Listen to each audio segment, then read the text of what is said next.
இந்த உலகில் அறிவும் ஆன்மீகமும் ஒன்றாக இணைந்த மனிதர்கள் மிகக் குறைவு. அந்த அரிய மகான்களில் ஒருவர் போகரர் சித்தர். அவரின் வாழ்க்கை ஒரு சாதாரண மனிதனின் கதை அல்ல. அது ஞானம், யோகம், மருத்துவம் மற்றும் அதிசயங்களின் பயணம். பகுதி 1. ஆரம்பம். போகரர் சித்தர் தமிழ் சித்தர்களில் மிக முக்கியமானவர்.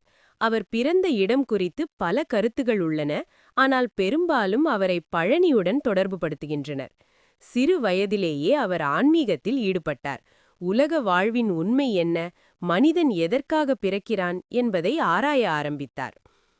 பகுதி 2. குரு மற்றும் பயணம். அவரின் வாழ்க்கையில் மிகப்பெரிய திருப்புமுனை அவர் சந்தித்த குரு. அவர்தான் கலங்கிநாதர். கலங்கிநாதர் அவருக்கு யோகா, தியானம், மருந்தியல், ரசவாதம் எல்லா ரகசியங்களையும் கற்றுக் கொடுத்தார்.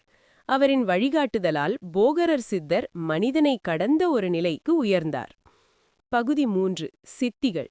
தவம், தியானம், உடல் மற்றும் மனதை முழுமையாக கட்டுப்படுத்தல். இந்த பயிற்சிகளின் மூலம் போகரர் சித்தர் அஷ்ட சித்திகளை பெற்றார். அவர் தன்னை மறைத்துக் கொள்ளவும், வேறு இடங்களுக்கு உடனடியாக செல்வதற்கும், உடலை மாற்றிக்கொள்ளவும் கூடியவர். பகுதி 4. நவபாஷாண ரகசியம். போகரர் சித்தரின் மிகப்பெரிய சாதனை அவர் உருவாக்கிய நவபாஷாணம். 9 அரிய கனிமங்களின் கலவையாக உருவான இந்த மர்மப் பொருள் மருந்தாகவும் ஆன்மீக சக்தியாகவும் கருதப்படுகிறது. இந்த ரகசியத்தை அவர் உலகிற்கு கொடுத்தார். பகுதி 5. முருகன் சிலை. போகரர் சித்தர் செய்த மிகப்பெரிய பணி பழனி முருகன் கோவில் உள்ள முருகன் சிலை. இந்த சிலை சாதாரண கல் அல்ல, நவபாஷாணத்தால் உருவாக்கப்பட்டது என்று நம்பப்படுகிறது. அந்த சிலைக்கு அபிஷேகம் செய்யும் நீர் மருந்து தன்மை பெறுகிறது என்று பக்தர்கள் நம்புகின்றனர். பகுதி 6. உலக பயணம். போகரர் சித்தர் இந்தியாவை மட்டுமல்ல, சீனா போன்ற நாடுகளுக்கும் பயணம் செய்தார்.